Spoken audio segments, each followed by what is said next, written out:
And congratulations on yesterday. I was delighted you managed to arrange speakers from 12 nations across 4 continents to join us for very lively discussions. And I'm happy to see that today we have 2 more countries joining and 1 more continent. So well done. We've nearly got the set at the moment.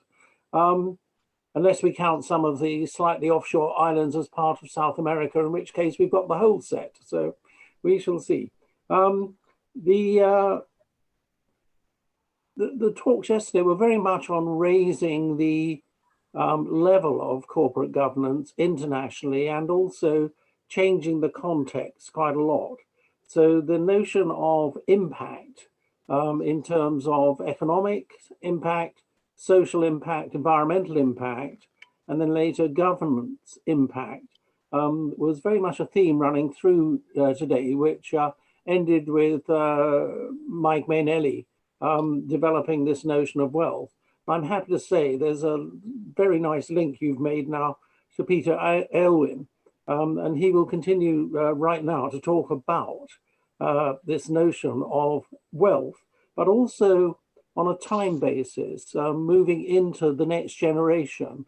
And I know that he is very interested in the way in which social impact, environmental impact, economic impact needs some sort of basis of decent governance to make it work. So rather than spend any more of your time, I personally would like Kamla to introduce Peter, and we'll get on with the session. Thank you.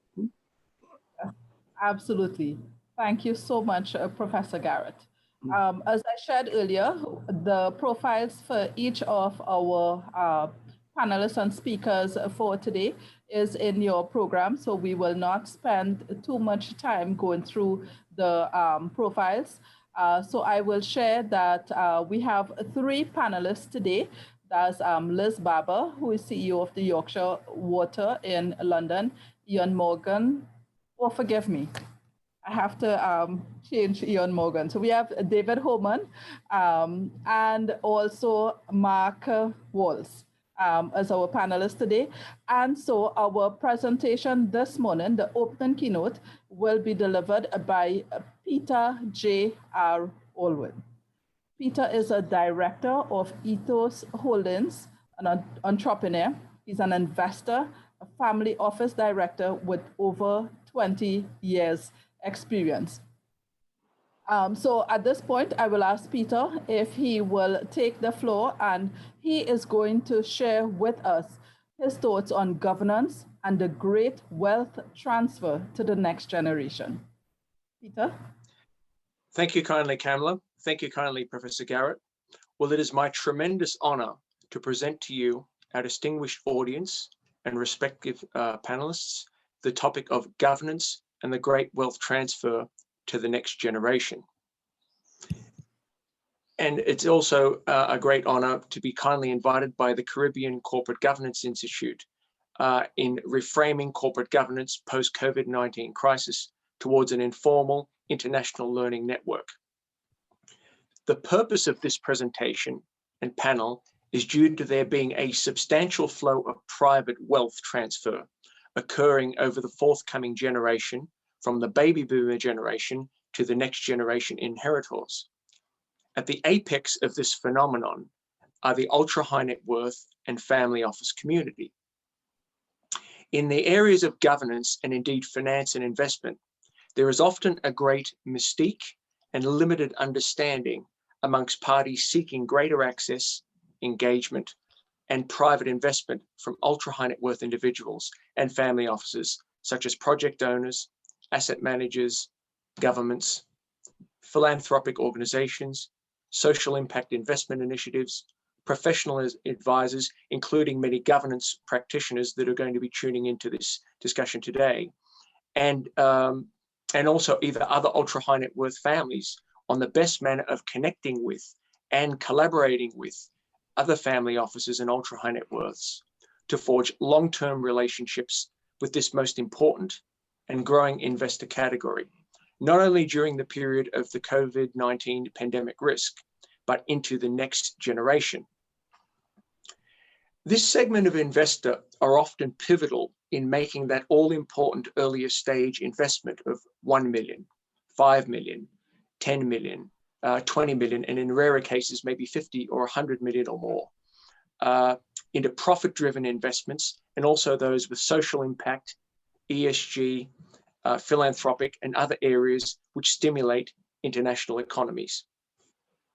The key to this is their participation at this early stage, is because often larger institutional investors may not have an interest, will consider the investment allocation to be too small or unaligned with their risk criteria, or are not able to foresee the benefits that experienced family offices believe is paramount and holds a solid growth trajectory. As we have many parties who understand governance from the perspective of a corporate, governmental, or institutional standpoint in our audience today, understanding the core principles and values in terms of succession and governance of the ultra high net worth and family office segment provides many opportunities and complementary synergies that may otherwise have not been obvious without this more focused perspective. But why is this topic so pivotal? Why is it important? Well, one study has stated that there will be a $30 trillion plus transfer from one generation to another in the coming years. And another is stating that there will be a $68 trillion transfer by 2060 from one generation to the next in the United States alone. This is an important trend, as next generation inheritors of the ultra high net worth and family office community comprise a large portion of this substantial wealth transfer, and they're more tech savvy, ESG and social impact conscious than their elders, and in many ways see the world with a different lens. An E&Y study from circa 2016 estimated there were at least 10,000 single family offices, a purported 10-fold increase since 2008. In a separate study by Camden Research, the total estimated assets under management of family offices purports to be 5.9 trillion, and the wealth of the families being around 9.4 trillion.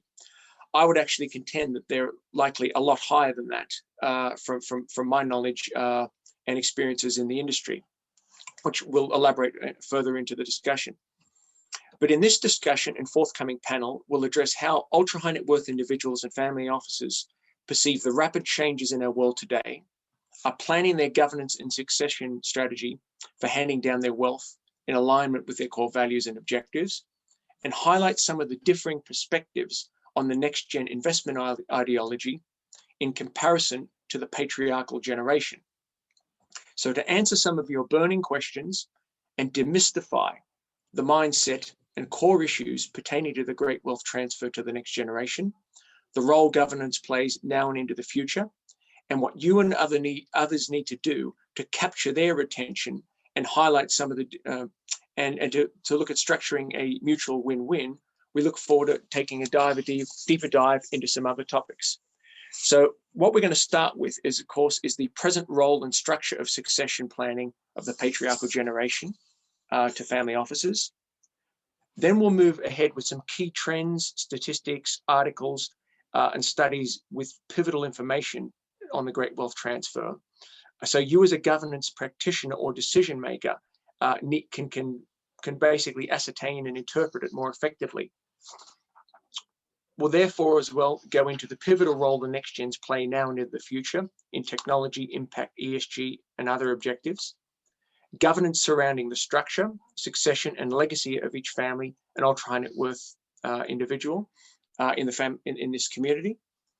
I'll give a brief commentary as well on Professor Garratt's opening address pertaining to this investor segment. Time permitting, I may look at some typical questions that you may come across, but that will be very much time permitting. And of course, conclusions on the opportunities and actions. But firstly, look, let's get down to the present role and structure and succession planning of the patriarchal generation of family offices. First, starting with what is an ultra high net worth individual, there are many sort of definitions and perspectives of it. Some say it's a party with a minimum of 50 million US dollar net worth or above. Others say it could be in the vicinity of 30 million. I usually go in the area of around 30 million and look at high net worth individuals of saying being 5 to 20, 5 to 30.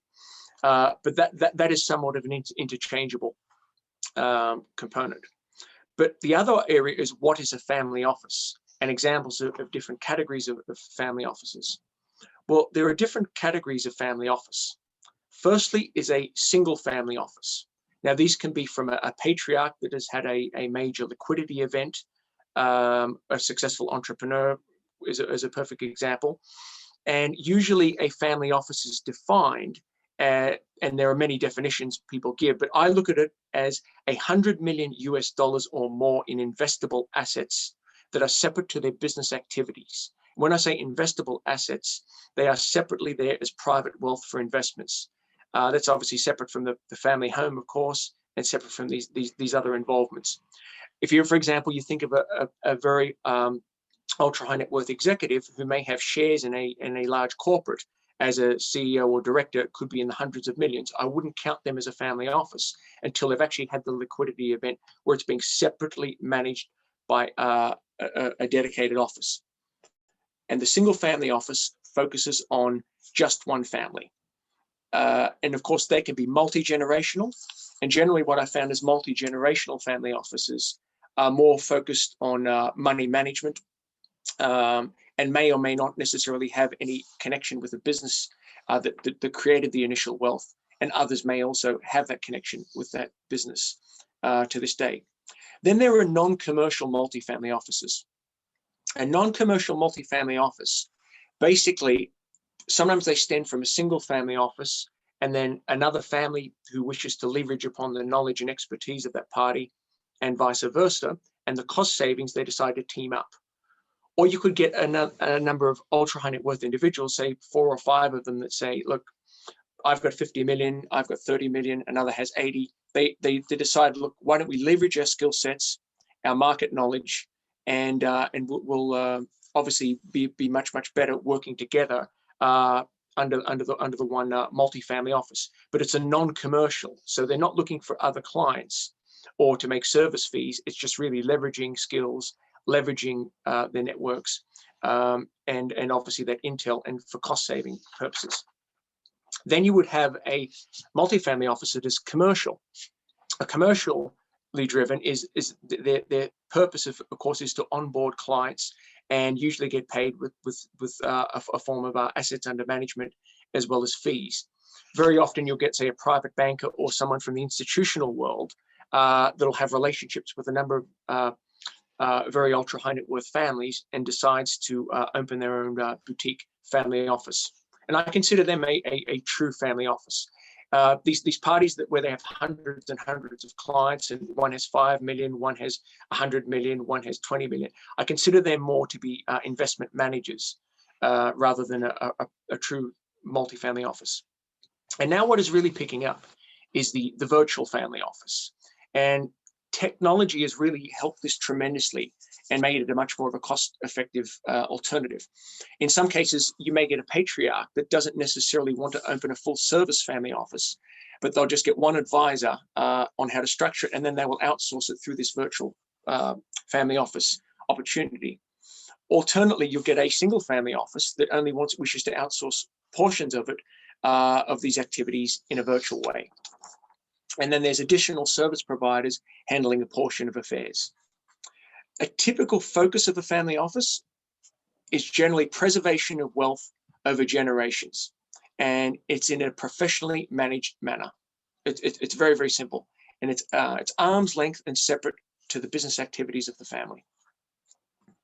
Components and activities comprising a family office, they do vary considerably family office to family office. There's an old saying in the industry: if I've shown you 100 family offices, I've literally shown you 100 family offices, which means that no two are actually the same. But the componentry that usually comprises the actual management of the affairs are investments in private wealth management. So that could be, for example, in real estate, direct investments, co-investments, private equity, hedge funds, equities, bonds, venture capital, funds management, for-profit impact investments, and so on and so forth. They'll often look at, at different structures, and they can vary considerably. Some prefer company type structure, trusts, onshore, offshore, etc., etc. It's really calibrated to the needs of the individual, or whether or not you're joining a multi-family office as opposed to forming your own single-family office. They can be global or domestic in nature. However, now, of course, with technology, many are becoming highly global in nature. They obviously manage the philanthropic and social impact aspects of that. When I say social impact or philanthropy, that would be the non-profit. If it's considered an investment, the social impact investment, it's obviously under wealth management. And other areas such as security, leisure, transportation, and a plethora of other services can be outsourced, or they can be handled internally by their own management. And of course, the key that brings this together is governance. Governance of all of these is pivotal in what makes the family office work in alignment with the core values and vision of the family.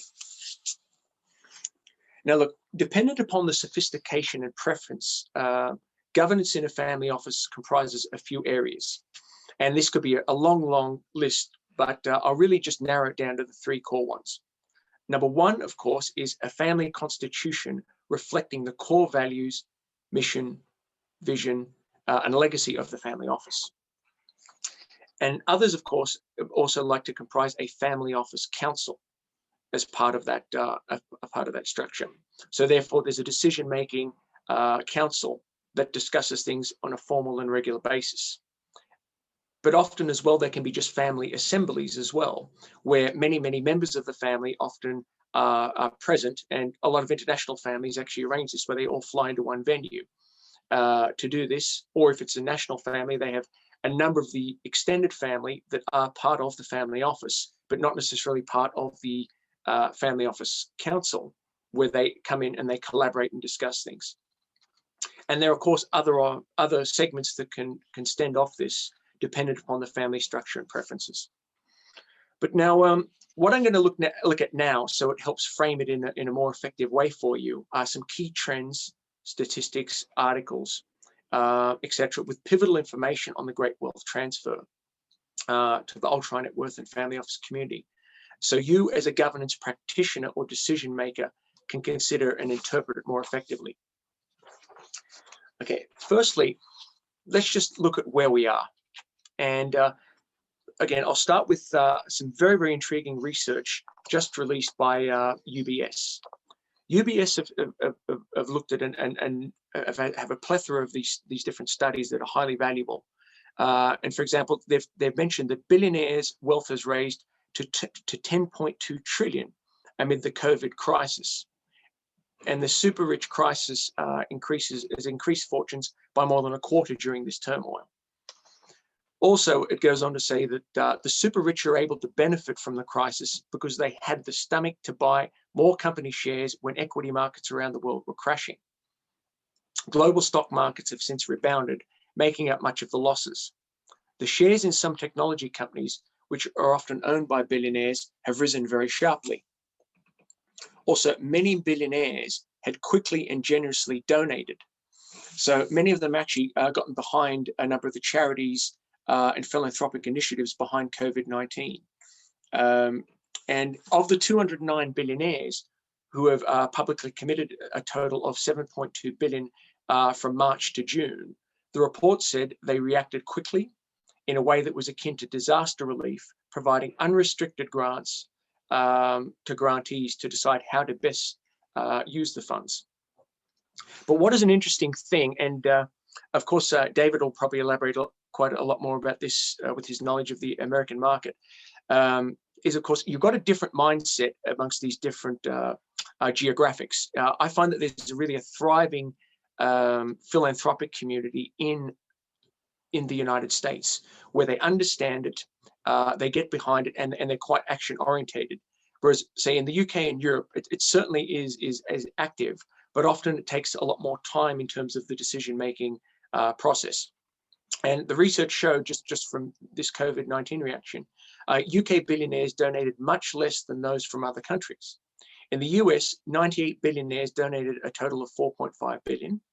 In China, 12 billionaires, 679 million. And in Australia, just 2 billionaires donated 324 million. But the UK, 9 billionaires only donated 298 million, which is a far cry compared to the American number. And there's many other studies, of course, talking about this, which you can look up, or I can make available at the conclusion of the discussion. But going on to more family office report findings, as far as asset allocation is concerned, more than half, 56% of families, they remain closely involved in strategic asset allocation, making it a priority for the family office and a cornerstone of wealth preservation. Also, in terms of succession planning, while the current generation of beneficial owners are mainly in their 60s and 70s, around a third of family offices have no plans to change that control right now. In the area of sustainable investing, 39% of family offices intend to allocate most of their portfolios sustainably in the coming 5 years. They're mainly targeting the easier option of exclusion-based strategies. And an exclusion-based strategy could mean, for example, they don't want to invest in businesses that involve alcohol, weaponry, gambling, etc. As far as private equity is concerned, more than 2/3 or 69% of family offices view private equity as a key driver of returns. And again, that goes back to the old discussion of wealth preservation versus growth. And private equity definitely comprises quite a substantial area of growth from my own perspective and many of my colleagues, whereas they may see the equity markets or bond markets as a form of preservation or lower yielding returns. Responding to the crisis, over 55% of family offices rebalanced their portfolios in March and April and May to maintain their long-term strategic allocation. So in other words, there is a strategy behind what they do. It's very, very focused. As far as impact investing is concerned, 43% of family offices still prioritize investment performance, and they put a return on investment amongst their top 3 performance indicators. And more than 3/4 or 76% of family offices report their portfolios performed in line with or above their respective target benchmarks over the year to May. So that just gives one intriguing perspective on where we are as far as family offices are concerned. But as far as Credit Suisse is concerned, they've also said that the total global wealth rose by 36.3 trillion until 2019, which was an 8.5% growth versus 2018. Their discussion, however, says there was a decline by 17.5 trillion during the July to March 2020, a 4.4% reduction. But obviously it goes on in that report to elaborate upon how they actually rebounded and wealth had actually grown by about 1 trillion above the number of the original losses.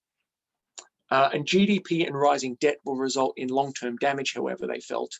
So growth will be depressed in the next couple of years and likely longer when we look at an overall perspective. Now, the top 1% of wealth holders in a country typically controls 25 to 40% of all wealth. And the top 10% usually account for 55 to 75% of that. So combining these between country to country, variations in yields in these estimates will obviously become more apparent during this coming year. And of course, at the start of this year, there were 175,690 ultra high net worth individuals with net worth exceeding $50 million US. But of these, 55,820 had at least 100 million. So you would put them, even though they may not have a formal family office, that 55,820 would be hovering into that family office sort of category. And 4,410 had a wealth over 500 million. So that's interesting. However, let's look at the size and trends of family offices more specifically, just from one report. And I'll go through this quite quickly. As I mentioned, there's in one study by Campton, they said that 5.9 trillion was under a family office management, and the total wealth was about 9.4 trillion. But just knowing from a number of the billionaires and ultra high net worth individuals that are very much under the radar, I would ascertain that the numbers could easily be 15 to 20% above that, if not more. And their number, they're saying that there's 7,300 single family offices. However, I would actually go more with the E&Y study that's saying that there's in excess of 10,000. Just a short discussion on the trend is there was Asia. There was actually a remarkable 44% increase in the number of family offices over this very short period of a few years. However, it's not just limited to Asia. It is also very much a phenomenon in the United States as well. And they're actually up 41% over the past 2 years, which is not far behind Asia Pacific. So this whole family office phenomenon is an absolutely booming part of the financial sector. We're talking 44% in Asia in recent years and 41% in the United States. So many of you that are used to the obviously sovereign fund, pension fund, institutional management, this segment can be very pivotal, and the governance around it, even though it's a fairly unknown and inaccessible area, just for this reason. And also now moving down to the next generation and wealth transfer. This is very, very intriguing. Regarding this 68 trillion wealth transfer study, 70% of that 68 trillion will be transferred just amongst US households, it purports. A key area around it are going to be, of course, the potential new government of the Democrats is gift taxes. That's a big concern for a lot of the families. And anything affiliated with governance would want to have a strategy that would take these rapid changes of taxation, political change, etc., into consideration. The boomers will pass along 32 trillion to the Gen Xers by the end of this, by the end of about 25 years. In addition to that, let's just elaborate upon more about the Millennial Generation, which are the 1981 to 2000 segment. Another study says that there will be 30 trillion transferred within the coming, say, 20 years. So there's two studies. One says 68 plus, and one says 30. But they all have different perspectives. But this millennial shift is very interesting because they are what we call game changers in spheres of cultural and economic life. These are a game-changing generation. In America alone, they number about 92 million, and they make up 1/4 of the North American population. Millennials generally are diverse. 44% in just this region alone are non-white, and although many will eventually marry, 69% of this generation are presently single. Millennials are educated, with fewer than 8% of those surveyed lacking a college degree and more than half holding an advanced degree. The millennials are influential, and the key thing is their distinct behaviors. They are actually more outspoken about their passions and making themselves, of course, because of their technological advancement, very much influential, particularly when you take social media into an account. And they contrast very much to the baby boomers in a significant way. And these would be that they're likely more risk averse, having seen their parents struggle. They can be very cautious about money and disinclined to take risk. They're clear-eyed about goals. Rather than passively benchmarking returns, they're focused on meeting a holistic set of life goals. And again, that is probably a part of the reason, of course, that as they've seen their families become successful, they're now in a position where they can set their life goals and focus on that self-actualization rather than, of course, making a living, because they've come from that financial privilege. They're socially conscious, and they're often willing to sacrifice returns for social benefits. And they're open to a wider range of investment options. They're more likely than their parents to consider alternative investment funds, financial technology, such as fintech firms, and non-traditional providers such as Alibaba and Google. 40% of the millennials stated that they don't trust others with their money. That is absolutely imperative. And because they're in a situation, unlike many of us, that didn't have the benefits of the YouTubes, the Googles, and this self-education, going on to a search engine and being able to educate themselves. I think this has played a pivotal role and will continue to play more of a pivotal role going forward.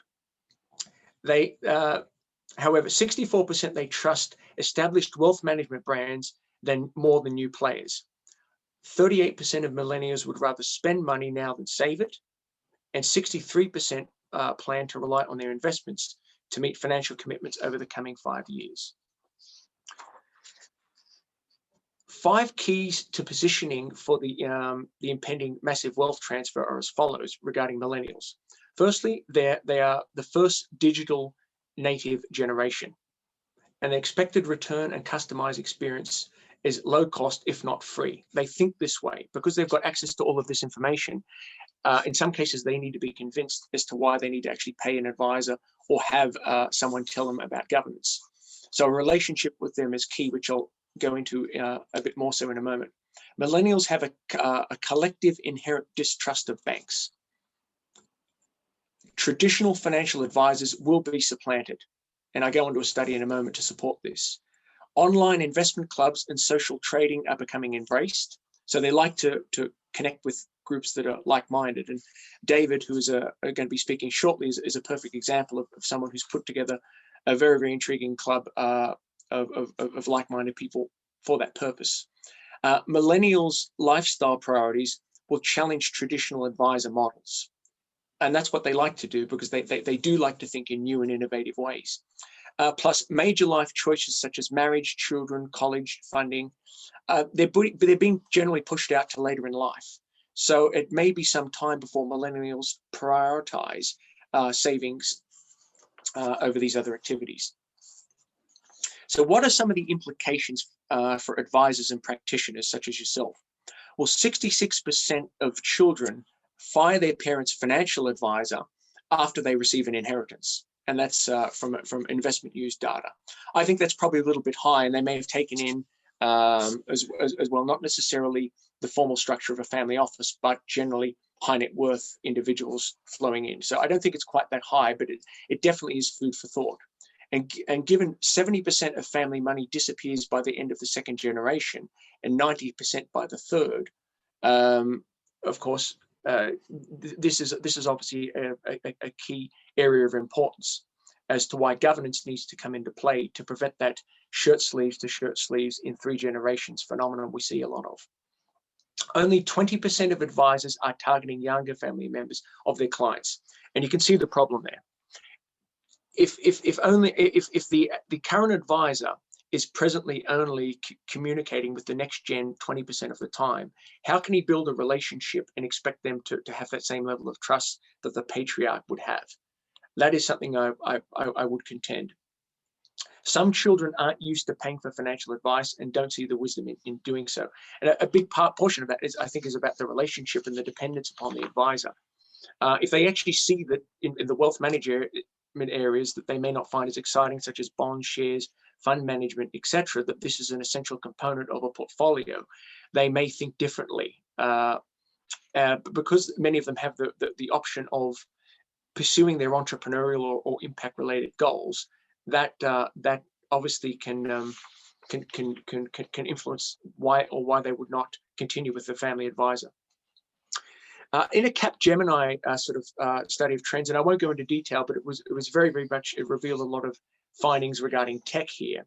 They said, number one, sustainable investing is redefining asset management. And in their study, they're saying 80% of asset owners plan to increase their impact allocations over the next 3 years. There's a demographic shift spurs firms to maximize intergenerational wealth transfer opportunities. There's also the term of APIs, which is application programming interfaces. And they basically foster innovation and create new channels of growth for wealth management firms. Information security continues to be a prime concern for wealth management firms. And artificial intelligence, of course, simplifies the client onboarding and KYC process, which can be very, very onerous, to say the least. Now, look, what I'll do is I'll just jump ahead a little bit to the governance component now, and tie this together, and then give a bit of brief commentary on Professor Garratt's discussion. But as far as governance, obviously, a key consideration I would put at the start is wealth preservation versus wealth accumulation. The older generation tends to avoid change and stick with things and ideas which have been familiar, versus the younger generation communicate the potential positive impact of new business perspectives that can come from traveling abroad, because they're more international, many of which have been even educated internationally where their elders haven't. That's why they've got the different viewpoint. 45% of the next generation who are already involved in managing the family business are worried about continuing the family legacy. Their mindset is, shall we make a difference or shall we make money? And that is a discussion point that many governance practitioners need to take into consideration as far as what the thought process is of some families. Of course, the family often have to cut, and a key component here you often have to be mindful of is the family dynamics at play, and are they communicated effectively? And that's where the power of a family charter can help the wealth endure the test of time, because succession planning is a long-term and often iterative process of continued communications. Some family offices, for example, they just start with having basic communications as a starting point in meetings, and then it moves into a more formalized process. But some key takeaways from some of the studies, such as a Barclay study that was done, is they talked about the importance of creating a single vision for the family, ensuring everyone has a voice, having strongly aligned with the values of strong alignments with the values of the family, and the process of defining values can bring the family closer together, as their passions, interests, and values can diverge from the parents. A sense of mistrust between generations can emerge when it comes to managing the family wealth. Also, as well, a key term or a key example from Warren Buffett that I quite like is he realized early on the need to leave his children enough money so that they feel that they can do anything, but not so much that they can just do nothing. And look, moving along to a couple of other key points on the area of, there's a couple of other points I was going to cover here. Let me just see if I can find that amongst my notes. Yes, there's basically sort of six real ingredients, which I'll leave as a summary, is to firstly make it a family-wide discussion. A family charter should document rather than assume the shared values of the family unit, even when it spans to several generations. It's only by involving all members in its development that common ground can be found and inheritors will be fully engaged. The second part, of course, for governance practitioners, I would recommend is don't be afraid to define the vision with the family, and the family need to define the vision together. And that's a big part of what the work will be for any governance professional. Get help facilitating conversations is something that a lot of the families struggle with.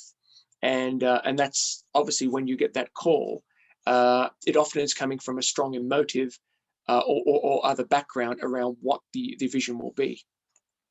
Appreciation of diversity of thought, taking the time to reevaluate, because often as well, and I can give a real example of this, you'll often get a patriarch that will often be a little bit domineering in this area, and maybe some of the other family members feel they don't have that voice. And then just, of course, value the charter journey. It should be considered, in my opinion, as a very much of a dynamic type of document, rather than something that is just fixed from a multi-generational perspective. Now, look, in a moment, what I'll do is I'll shift across now and just give a few brief comments on Professor Garratt's opening introduction, because I think it was very, very timely, and it intertwines extraordinarily well with this great wealth transfer to the next generation. Okay, let me just go to this. Yeah, so with one of my comments, okay, I would say following the 2008-2009 financial crisis, there was a growing lack of trust in the ultra high net worth and financial community, in private banks, asset managers, and third-party managers, and concerned that individual requirements were not being met. There were also substantial changes in taxation, information exchange, and regulation on a worldwide basis, such as FATCA. Thus, these and many other reasons were influential in the increase in single-family and multi-family office formation and boutique service companies emerging as a result. The recent 2020 pandemic has naturally exacerbated this, and of course the downturn in that we experienced for a portion of the period there. But there is a continued growth towards technological advancement and related management of these processes. Naturally, this will affect governance procedures and the execution thereof, possibly in a virtual tech-driven context.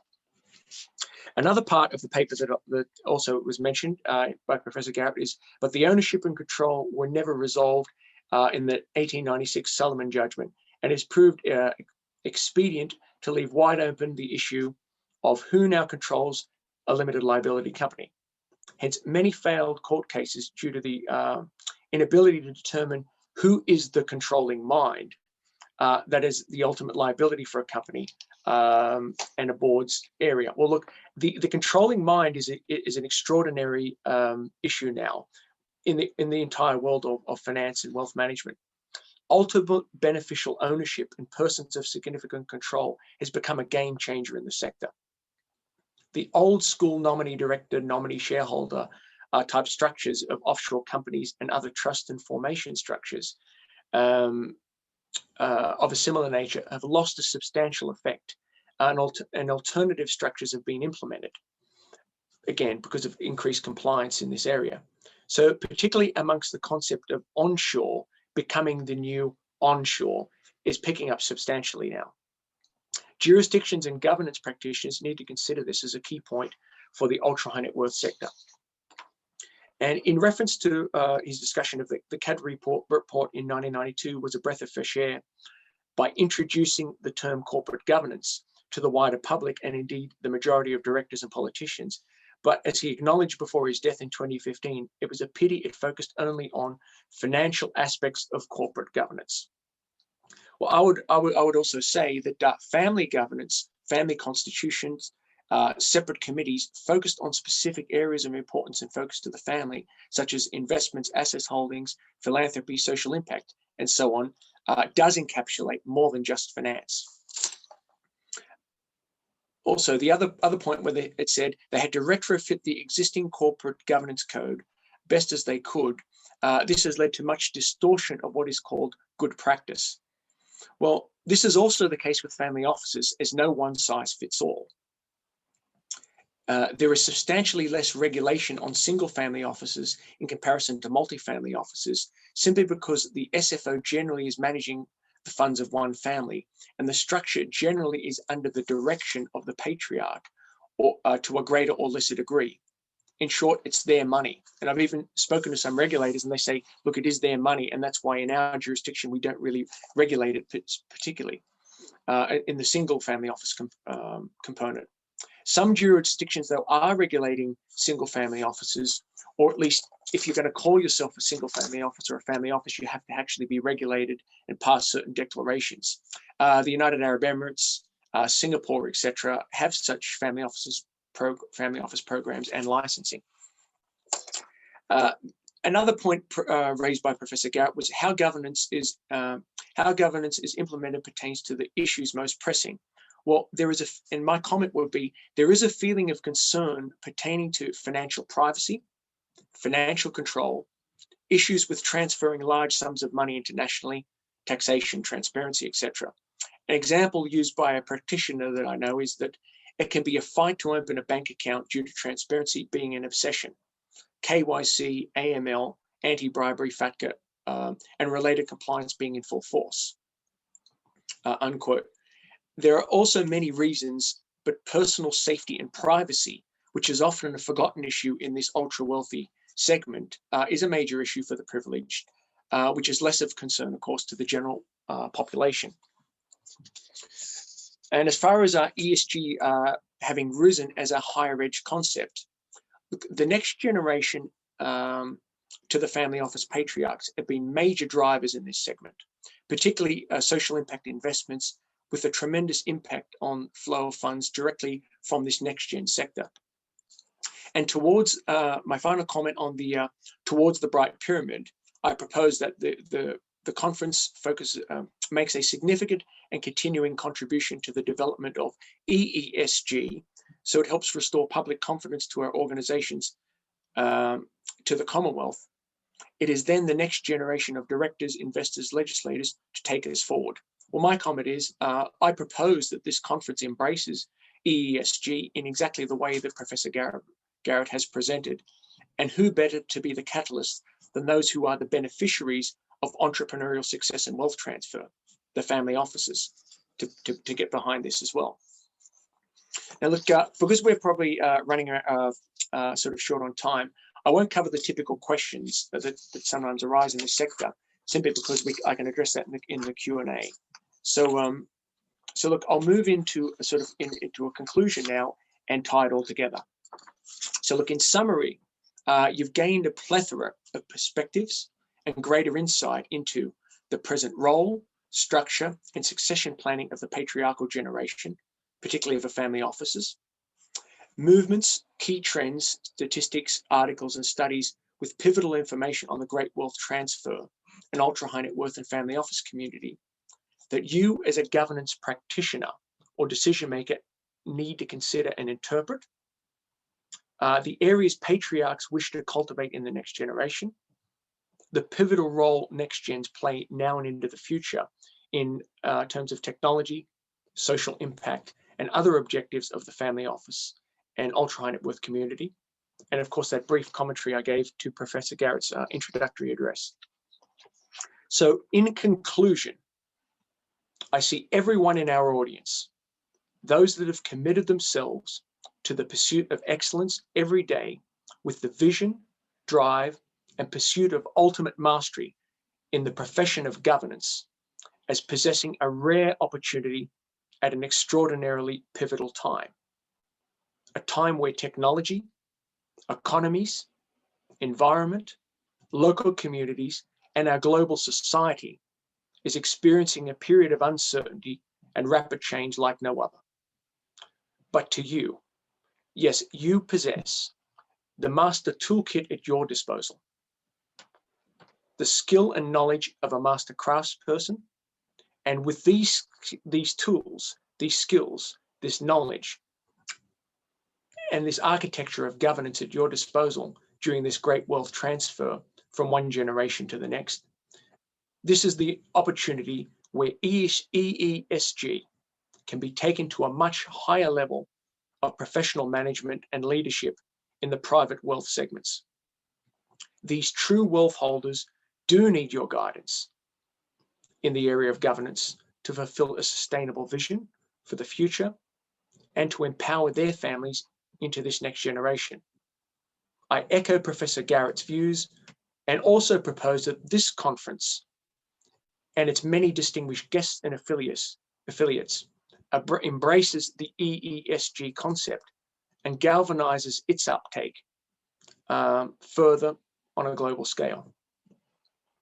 The ultra high net worth and family office community, particularly the next gens, can play a substantial role in elevating EESG to the next level as initial investors and advocates, and they have that influence and focus of getting behind an initiative if they truly believe in it. However, ultimately, to reach scalability, ESG and EESG requires support at the governmental and institutional investment and banking levels, which I've long been a proponent of. There have been very recent United States, UK, EU shifts and incentives towards sustainability, alternative energy, and related initiatives at the government and institutional level.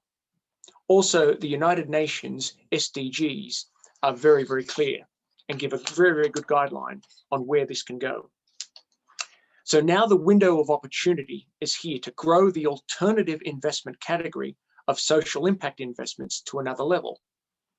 Private equity, hedge funds, venture capital, etc. They were new concepts and had a limited uptake at one time as well, even though that is somewhat unbelievable when you look at where they are today. Now they are all large and legitimate alternative investment segments with substantial institutional and private assets under management.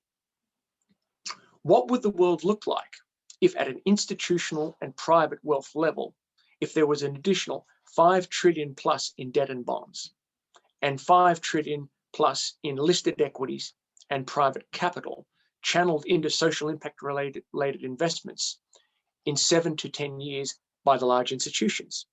That's a question I put to all of you. Proper governance and the specific and measurable implementation of its impact and profitability are key factors which each of you play a vital role and can continue to into the future. So look, my suggestion is this conference considers these opportunities as its call to action, where proper governance in the galvanization of this growing alternative institutional investment category is executed in a spirit of what I call the 3 C's: collaboration, co-creation, and co-elevation. And by co-elevation, I mean how, of course, when parties are collaborating and co-creating, they can elevate one another to reach new levels of success together. So in closing, with several driving forces such as family offices and ultra high net worth individuals as initial investors leading the great wealth transfer, new governmental policies and incentives, the substantial influence of technological innovation and technology transfer, which expands scalability and globalization, the opportunity is now upon us to execute to unprecedented levels.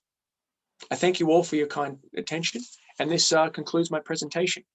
So over to you.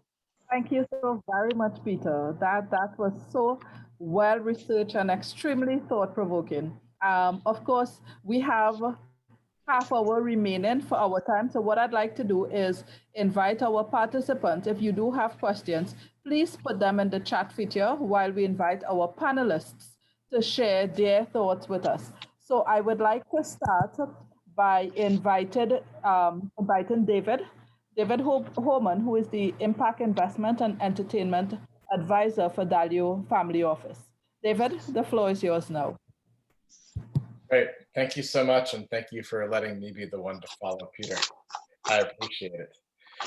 So I wanted to address a few of the points that Peter addressed related to both the American market and in particular where governance still needs to have innovation. And that's what I'd like to start with. I have served as an advisor and worked with hundreds of next gens whose family office fit the parameters, Peter, that you laid out. And I, of course, like you, have never seen one that is alike to another, because if all families were alike, we know how to deal and cope with family in a much better way, especially during COVID or during the holidays.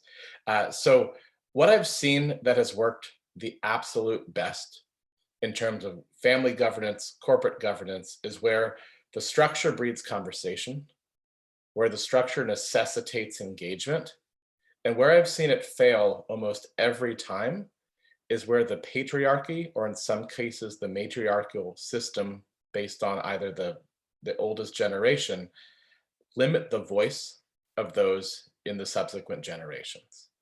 And that is the greatest concern that I see among many of my friends, including the family that I work with, in terms of what's the machine, what's the balance by which you can create a system that allows adaptability and allows change to happen.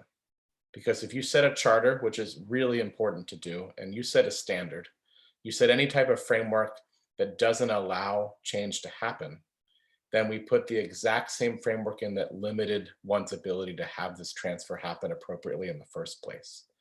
The next generation live and breathe in a different world. They see it differently.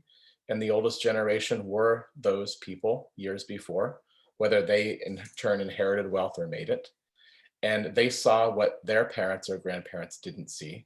Yet there seems to be this absolute fallacy that that wisdom is only passed downward. And when you see what happens when wisdom is actually passed into a circle, into a spiral that elevates people, that teach the younger generations to have a voice and gives them it in a way that has more empathy, that has more engagement, a lot greater activity in the world happens now, as opposed to happening solely with any single transfer.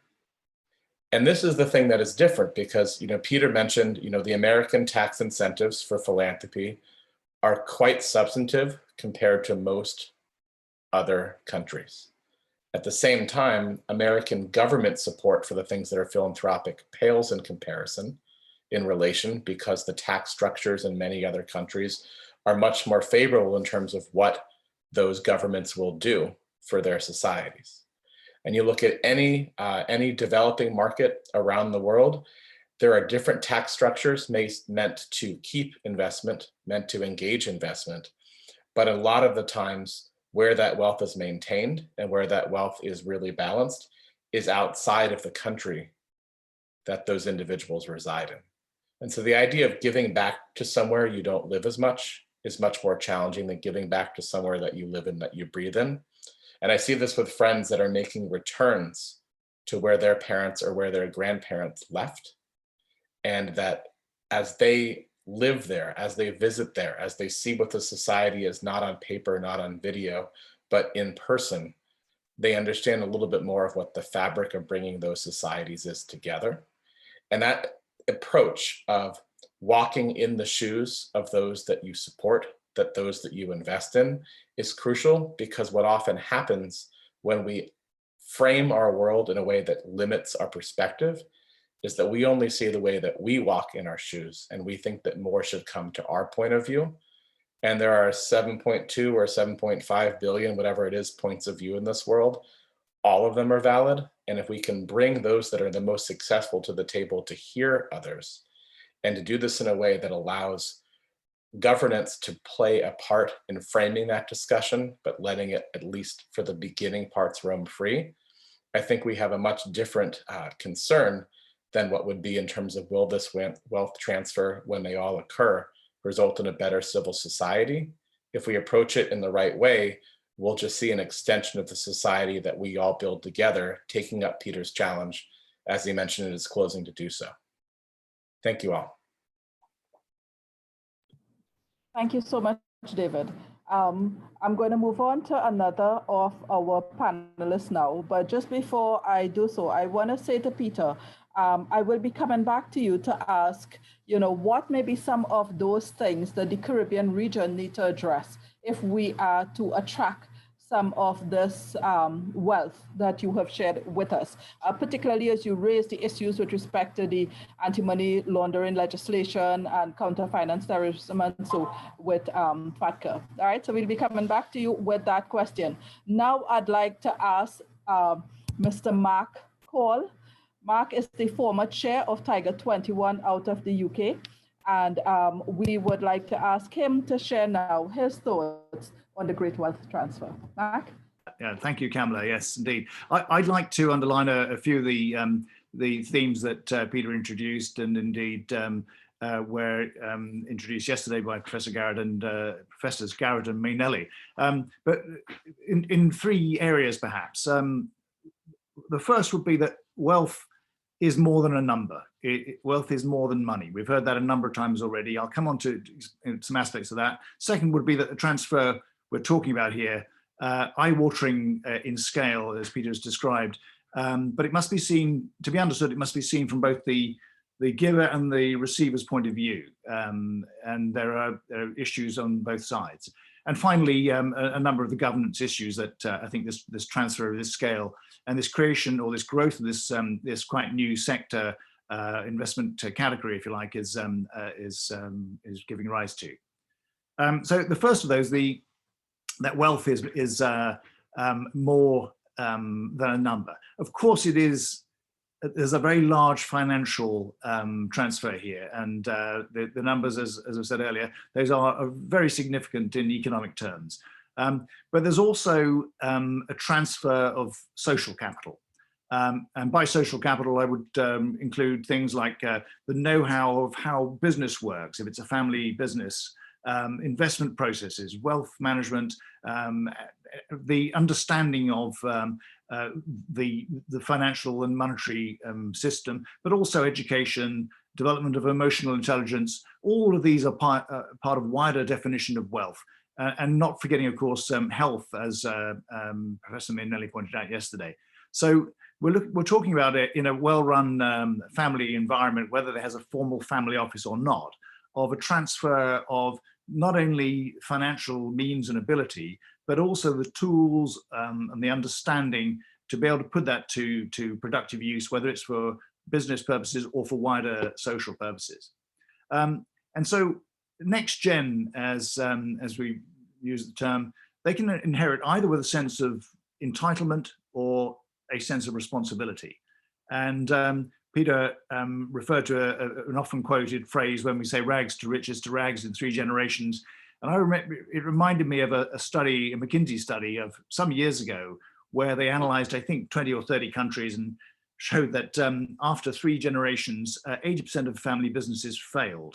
And there are a host of reasons why that may be happening. And I think Peter gave a statistic even more alarming, that 90% of wealth has gone after the 3rd generation. And of course, it's gone elsewhere in the economy, so it's not lost to that extent. But I'm sure the families didn't set out with that in mind. And probably in large part, that goes wrong when there is this sense of entitlement. So what should have been a silver spoon becomes a poison pill. So if we move on to considering this transfer from the different giver and receiver point of view, I'd just like to share a little bit of the experience of Tiger 21, which for those who don't know it, is an investor club, if you like, or a peer group structure where you have a mix of members who are wealthy, not at the top end of Peter's talking about, but certainly wealthy, and they have liquid investment assets. So beyond their home and their immediate means, they have this question about investment. And so you have a mix of members, some who've had the famous liquidity event, they've sold a business, and they're transitioning from the entrepreneur to the investor mindset. And they want to learn from peers how to do that. But also in the group, you had some that were subsequent generation, including in the group I set up in London, somebody who was 11th generation old English money. So an interesting mixture of people. But one thing that united them as a prime reason for joining and wanting to meet others like them was this concern they had of how to help their kids without spoiling their work ethic. So in other words, yes, to help them set them up for life, but actually not to spoil them. So they had work ethic and also the ability to make a success of business. So a little bit of the Chinese adage of if you give a man a fish, you feed him for a day, you teach him to fish, you feed him for life. So that was very much the concern. And so interesting to hear that that was quite across the board, different people from different backgrounds and different levels of wealth. But if we move on then to look at some of the emerging issues, one of the things that was striking as I listened to our group discussions was the fact that they were increasingly being influenced by their kids' generation, the next gens, to put issues like ESG higher up their agenda of issues. So very much as David is just mentioning, this received wisdom that the wisdom can only pass down is actually being challenged. And I think we're seeing a very healthy interchange between generations now, which is going to be a major force shaping change in the next few years. And it allows at least some compensation for this patronizing, slightly literally patronizing term, next gen. So some next gens will continue in the family business, but increasingly commonly, I think research is showing that they want to then do their own activities or business, increasingly incorporating impact and philanthropic objectives, the triple bottom line notion. So yes, some will continue the 5th generation widget manufacturer, but many, many more will say, okay, that was great, that was a great business, but with the sale of that or the profits that come off that, I'm now going to invest in these other activities, some of which have a social dimension. So I think what we're seeing increasingly, a sense that with great wealth goes great responsibility, and a greater sense of a degree of paying back, if you like, not just to a country that their family may have come from, but also to the society that enabled their predecessors to accumulate that wealth. So I think we're seeing a number of changes which I think it bode well for the future. Now, if I move on to the last category, the challenges for governance here, I think the governance in many different areas faces the challenge of reconciling conflicting interests, whether they're a company and its stakeholders or a government elected, from one party, then having to run the country for all its citizens.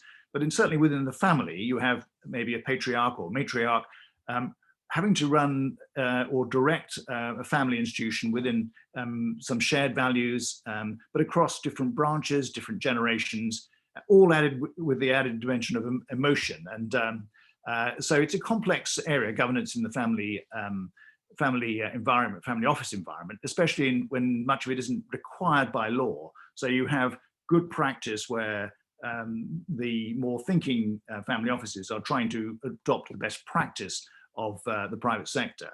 But as they always say, you can choose your friends, not your relatives. So there's that added challenge as well.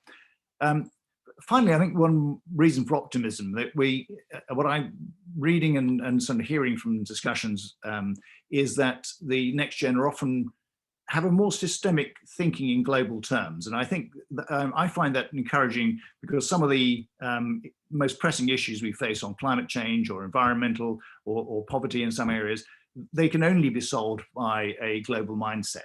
So I think I find that encouraging. I think there are a number of trends here which, if they are seized in the way that Peter has challenged us all to do, can actually help build a better world. And I think one thing that is certain is that governance and how this process has oversight will continue to evolve. So with that, I'd close my remarks. Thank you so very much, Mark. And I will tell you, we do have a number of persons from the Caribbean here who serve as advisors for family businesses as well. So I'm sure they're listening in with much interest to a lot of what has been shared. So let me now ask our final panelist for today and the sole female, Liz Barber. Is Chief Executive Officer of Yorkshire Water PLC. She's joining us out of London. So I want to ask you, Liz, if you will now share your contribution for us today for this morning session. Of course. Thank you, Kamla. I've just been sitting here reflecting on what the other panelists have been saying and thinking about the great wealth transfer in the current context of the existential threats that we all face in the globe today. Climate change, extreme weather patterns, uneven contribution of water, which is obviously dear to my heart, given that what Yorkshire Water does is provide water to 5 million people in the north of England. Biodiversity, inequality, and now global pandemic. So how do companies, investors manage to apply rigorous but flexible governance in order to allow all companies to succeed, no matter who the investor? So actually, given what we do at Yorkshire Water, we are a monopoly provider of 2 essential services to the Yorkshire region in the north of England: clean water on demand and wastewater treatment and disposal back into the environment. We have to depend on the environment because without that dependence on the environment, given climate change, we have to be able to adapt. We have to be able to make sure that all those conflicting interests we've got between manufactured capital and financial capital mean that we invest in the right way. And we've been struggling with this for a while to say, how do we make sure that for our investors now and in the future, we're still around providing services and providing investment return in this very, very challenging environment that we're going into.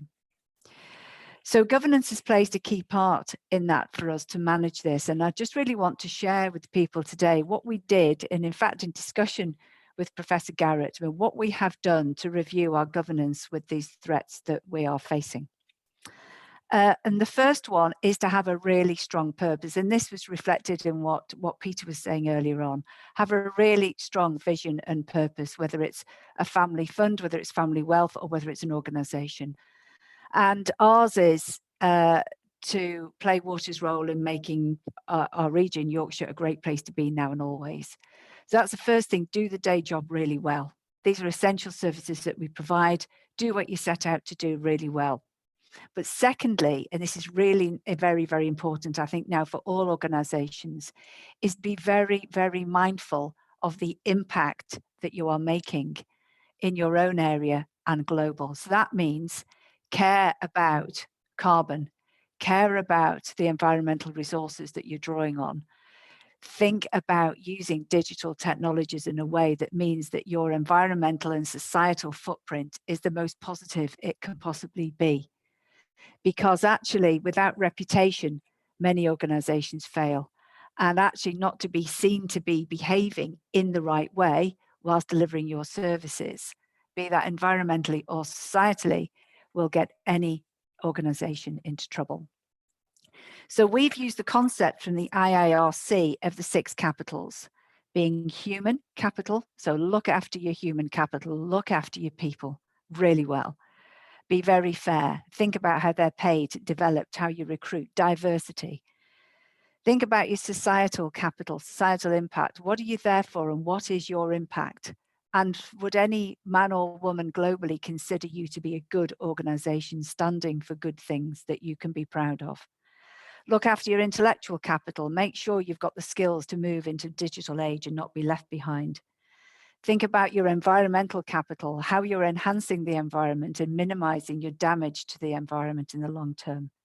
And of course, the things we all know about manufactured capital and financial capital, even though they may be moving down the right, I would say that manufactured and financial capitals are things that we're all very familiar with. They're still important, but the big emphasis on EESG needs to be to have those other capitals at the heart of every organization and the decisions that are taken. So the way we've assembled ourselves is that we now measure. So stewardship is a key element of governance, and good stewardship goes a long way to meeting Professor Garratt's sort of the bright pyramid. Responsible stewardship of all those capitals for an organization will allow its resilience well into the future. So we've assembled our governance such that our board and subcommittees focus on these capitals. And we actually have, you might be interested to know that we have a separate committee known as the Social Value Committee at Yorkshire Water that looks specifically at our societal, our environmental, and our human capital. And we report back what we're doing to make sure that those capitals, if you like, are being well stewarded, well looked after, and will be resilient long into the future. And this committee is not just a sort of nice to have CSR and old speak committee. It ranks alongside the nomination committee, the audit committee, and all the other very important board committees. And has, as I say, absolutely equal weight and strength to those traditional committees that we may have had on our board. And it is making a very big difference to us. So I'll stop at that point. Thank you very much, Liz. That is much appreciated. I really like that idea of the social value subcommittee of the board, you know, and not just a token committee that looks at CSR, but one that's seen as strategic, you know, as the nomination committee is important and the audit committee. So as I told Peter, I wanted to come back to him, but let me just remind our participants, if anyone has any questions, please make sure you can raise your hand virtually, or you may put your question or comment in the chat feature.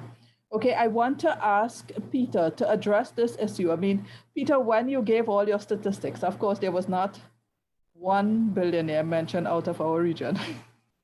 So clearly the role that the Caribbean will need to play is very different in what are the types of governance factors and decisions that we can make to be part of this whole conversation. So, Peter, can we get your response to this?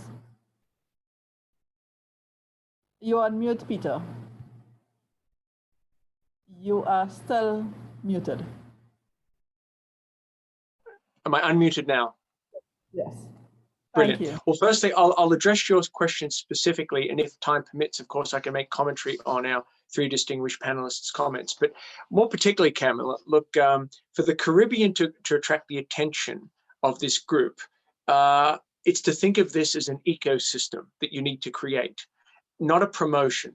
You've got to have a long-term strategy. It's a process. It's not an event or a promotion. A lot of people, when they want to get involved with this community, it's in terms of investment, in terms of the relationships, it is a long-term process, and they don't necessarily make the decisions of engaging with a party just on a checkbox criteria.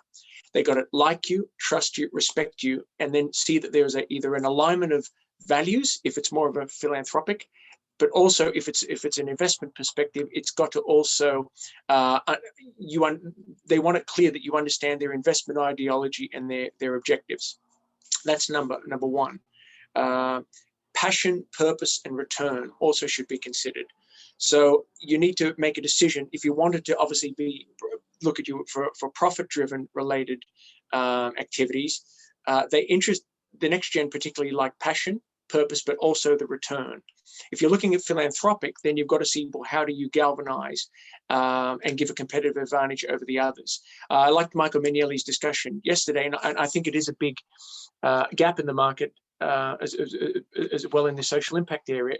It's one thing to be talking about ESG, but you've got to make it profit driven and as well. And my feeling is that you should also focus on being the most competitive at what you're doing, not just saying, well, if you invest with this or allocate to that, it's better, but the returns are much less. So also as well, your connection with the sector, I would be looking at how you want to engage with this private sector and set up these platforms and what your competitive advantage will be. In particular, and there's a patriarchal segment and also the next gen segment. The patriarchal segment will obviously have a greater interest in sort of returns, a timeliness to all of the issues that they face, as I mentioned, because we're in a world now of hyper-regulation and complete transparency. Where financial privacy is obviously eroded substantially. So although I'm not certainly against any of the tax abiding objectives that a lot of the different countries and bodies are trying to fulfill, by the same token, you have to remember as well, the older generation also come from an area where financial privacy was a given. Now it's being seen as a privilege. So what I would look at is setting up that ecosystem, that dialogue directly with these different segments, and target each one specifically, as opposed to saying, I want to go after family offices. Many people have these profit-driven type of conferences where the true experts are often, there's experts that are practitioners, but they've got something to sell. Whereas if you're there targeted and focused on the principals or the chief investment officers and all the decision makers in this of these family offices and ultra high net worth individuals, that goes 100 times further than you necessarily setting up, we're going to have this big conference and sponsored by this, sponsored by that. They know that when they come, they're going to be sold. And so when you go to some of these different events, like several of my partners are this way, they won't go to the family office conference. They will go to the private party, for example, for 2 hours on an area of their passion. It could be Formula One, it could be arts, it could be. So you've, and I think some groups have done this very, very well, where they're involved in the other industries. They could be luxury or passion areas of what is of interest. Like Mark, David, myself, although I met them both separately, we ended up meeting again through a mutual colleague of ours who has a philanthropic focus. We're both part of that WhatsApp group. So I think you need to chip away and create that ecosystem, and then do it on the smaller social area. But I think you may need to segregate a certain area where the patriarch and the ultra high net worth individuals can actually come in a safe place to be unsafe.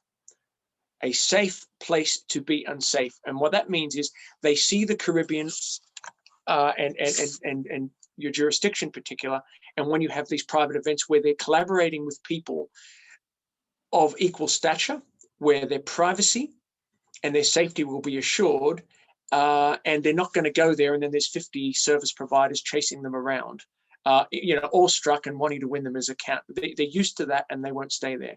So I could elaborate further, but I'm sure Mark or David would echo something of the same voice as far as that is concerned. Kamala? Yeah, absolutely, and that is quite a good answer, Peter. And certainly, what came to my mind quite a bit during your discussion too was the whole notion of Michael Porter's shared value concept, where you really look to see what are those major issues that needs to be addressed in society, and then how we bring those things together and link it with the persons who do have the wealth, who can make that investment and make a difference. Because leaving those things to government alone has demonstrated after the last few decades that, in fact, it's not going to solve as easily as we think.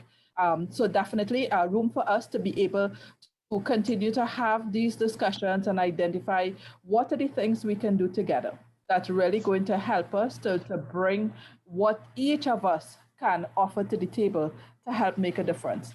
Now, I just have to say we are at 11:30 at this point. So it means that we do have to wrap up the session. So I just want to go to each of you and ask for, just a 30-second closing remark. So I'll go back with David and Mark, Liz, and Peter, I'll give you the floor to close your thoughts for today's session, okay? So David, can we get your closing remarks, please? Of course, and thank you all for being part of this. I think when we look at corporate governance and the engagement in the Caribbean region, I think the best selling point is what the region is. Its diversity, its climate, its focus especially on the changing ecology of this world, and the fact that it sits nestled amongst some of the most powerful and growing countries surrounding it. So why would anyone think that it should be positioned as a subsidiary or a vacation place when it could be an absolute economic powerhouse, the same way that everywhere else in the world can be, but in this case, proximity. The joke always is real estate, real estate, real estate. Some of the most gorgeous real estate in the world with amazing eco-diversity. And I think that as the world focuses on where we can make the most positive change, being at that intersection physically, and with that, the really fascinating combination of cultures that are their own established, diverse societies now is a really crucial point to remember and to focus on. Thank you. Great, thank you so much, David. Mark, 30 seconds. Well, 30 seconds, that's a challenge, yeah. Two thoughts, really. One is that Peter talked about, in answer to your question, how do you engage with those individuals, the famous billionaires or whatever. They don't have to be billionaires, but they, I think the answer is that on the plus side, you're dealing with individuals, human beings. And if you can appeal to their passion and interest, it cuts through bureaucracy of investment committees. The institutional world is glued up with. So if you can actually connect and locate that passion, you can make things happen. I think that's one thing I would do. And then secondly, I would underline what David's just said. I'm lucky to have worked in, I think, 12 of the Caribbean states, and I know how diverse the region is, and that's a richness. The other thing I would really emphasize, because I'm getting very passionate about some of the ocean and marine environment issues, is that it might look like a region of small islands, but it's a region of big sea. So actually, thinking big in environmental terms, I think, is something I would encourage that. And then the last thought is that I think, and a clever thought really, is the government Barbados introducing this 1-year visa for people to come down and work remotely, because we've all learned in the year of COVID, actually you can do a lot like this. So why am I sitting here in London? I don't know. I can't answer that question. Thank you. Yeah, Nice. Thank you very much, Mark. Liz? Just really to agree with Mark and David, I think what you have to offer is pretty amazing. The climate biodiversity, the marine biodiversity, just, you know, very, very, very attractive place for people to be and to invest. And I would just think, you know, those of you with roles on governance can make that an even more attractive place to go. So you play a very, very key role. And I would just encourage you to really what Peter, David and Mark have said is make yourselves attractive, make the investment in the Caribbean and attractive, and put the governance structures in place, and they will come. Thank you very much, Liz. So Peter, I'd like to go back to you now just to get your closing remarks on the Great Wealth Transfer. Certainly. Well, look, I'll frame it more in the context of what the Caribbean region needs to do in this circumstances, because I think we've covered everything in my discussion quite comprehensively. But from whether it's a governance perspective or also to elevate the Caribbean region overall, a definition of what do you stand for now?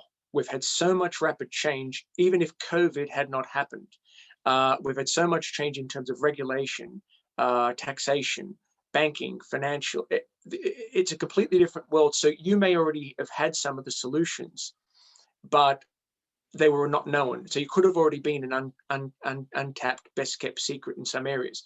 However, now you need to obviously reframe and redefine, because everyone's world has been turned upside down, and that is an opportunity for you, not a hindrance, because some of these much more financially capitalized smaller jurisdictions who have had the big budgets are now disrupted, and they can't have the physical travel from their client base. Number two, consider as an ecosystem that you're developing and a process, not a promotion. What I would also look at, and the ultra high net worth community are obviously, I elaborated in my previous point about what it takes to attract them. But the question is, I mean, do you wish to become a governmental or institutional base or interface for this community or other communities? If so, what will that USP be now in our present market? Because I often find, and David and Mark will absolutely attest this, how many people ask the ultra high net worth individual what they can do for them, and what investment or what objectives could elevate them. Most of the time they're coming to them with their hand out looking for an investment or for money or something from them. So what are their asks? I would say, go to this market, say, what are their asks and what do you need? Is it from a regulatory perspective, from a governance perspective, from obviously an I ask a lot of my other family friends. Of course, a lot of them are investing, say, $10 or $20 million, but they need for that transaction $100 million. So I have an institutional framework right behind me to accommodate that. So you're not just coming with your hand out, or as a co-investor, you've got the solution. You've got to think, 5 steps ahead, not just right in front of yourself. And you may want to even consider around those ideas, what it would make you, or what would be your Davos, or what would be your main sort of USP for those people. There's a very, very interesting book called Super Hubs, which elaborates upon the different segments of the financial community and how Davos created many people, such as George Soros, Scaramucci, and many others who utilized that and became super hubs themselves. But do you want to be a place where people can be known to be seen as successful, or to launch their ideas? Or do you want to be that more private place, like I said, the safe place to be unsafe? I would say your competitive advantage, which you can do and could be valuable in the long term, is to be that safe place to be unsafe, where people of a very, very similar high caliber can meet. They know they can convene, and then you are that interface for what they want to do on some international basis.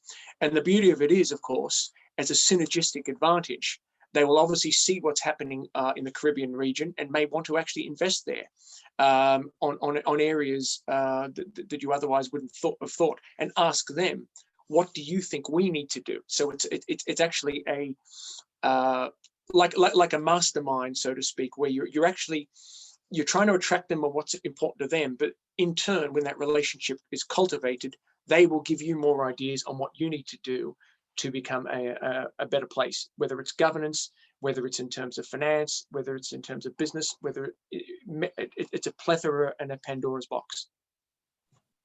Sounds exciting. Lots of opportunities for us moving forward because, of course, as you mentioned, the diversity of the Caribbean region and the fact that many of our countries actually serve as financial centers for a lot of the wealthier around the world. So thank you all so very much. Thank you, David. Thank you, Mark. Thank you, Liz. And of course, Peter, we sincerely appreciate the effort you have put out to be our keynote this morning for day 2 of our conference. I would invite everyone now to look out for the next session, which begins, we've taken a bit of the time, it begins at 12. So the next session, of course, you have a link that you need to connect to, and we would be listening to Dr. Peter Crow out of New Zealand. All right, so thank you all very much. Let me give you a few minutes so that you can have a quick break and join us back here again using the next link. Thank you.